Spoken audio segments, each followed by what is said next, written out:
এখানকার যে গেটম্যান আছে তার অবহেলার কারণে তিনি ঘুমিয়ে পড়েছিলেন। তার অবহেলার কারণে এই দুর্ঘটনাটি ঘটেছে বলে আসলে আমাদেরকে এখনো পর্যন্ত জানিয়েছে। ঠিক রাত ৩টার দিকে এই ঘটনাটি ঘটেছিল। ৩ জন একই পরিবারের মা এবং দুটি শিশুকন্যা রয়েছে। এখনো পর্যন্ত আসলে আমরা যারা নিহত হয়েছে গতকাল দিবাগত রাতে কুমিল্লার পদুয়া বাজার এলাকায় বাস এবং ট্রেনের সংঘর্ষে এখনো পর্যন্ত আমরা ৭ জনের পরিচয় শনাক্ত করতে পেরেছি। এর মধ্য থেকে আসলে ৫ জনের বাড়ি নোয়াখালী এলাকায় এবং এদের মধ্য থেকে একই পরিবারের ৩ জন রয়েছে, মা এবং তাদের ২ শিশুকন্যা।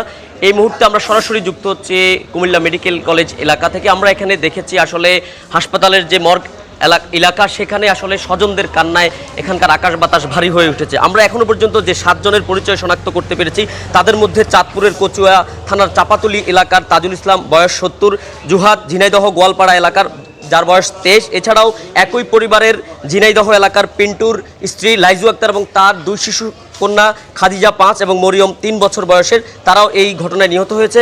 এবং আরও একজনের আমরা নাম পেয়েছি শিশু সাইদা বয়স ৭ বছর, তার বাড়ি হচ্ছে নোয়াখালীর লক্ষ্মীপুর এলাকার, তিনি সিরাজউদ্দৌলার কন্যা। এছাড়াও বাবুল, তার বাড়িও নোয়াখালীর সোনাইমুড়ি আমিরাবাদ এলাকার, তার বয়স ৫৫ বছর, এই দুর্ঘটনায় নিহত হয়েছে। এখনও পর্যন্ত আমরা যে তথ্য পেয়েছি এই ১২ জনের মধ্য থেকে ৭ জন পুরুষ, ২ জন মহিলা এবং ৩ জন শিশু রয়েছে। তো কুমিল্লা মেডিকেল কলেজ হাসপাতালে আমরা এসে স্বজনদের সাথে কথা বলছিলাম, তারা আমাদেরকে জানাচ্ছিল আসলে ঠিক রাত ৩টার দিকে এই ঘটনাটি ঘটেছিল এবং এখানকার যারা প্রত্যক্ষদর্শী, এখানকার যারা লাশের যারা স্বজন, তাদের সাথে আমরা কথা বলেছিলাম।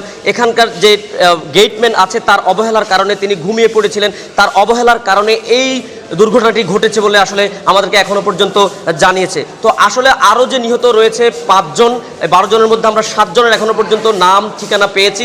আরও যে ৫ জন রয়েছে আমরা চেষ্টা করছি তাদের নাম ঠিকানা আমরা বের করতে। আসলে এখনো পর্যন্ত আসলে দূর দূরান্ত থেকে স্বজনরা এখনো পর্যন্ত এসে পৌঁছায়নি। যে ৭ জনের স্বজনরা কুমিল্লা মেডিকেল কলেজ হাসপাতালের মর্গ এলাকায় এসে পৌঁছেছে, আমরা তাদের কিন্তু খোঁজখবর নিয়ে তাদের নাম ঠিকানা এখনো পর্যন্ত পেয়েছি।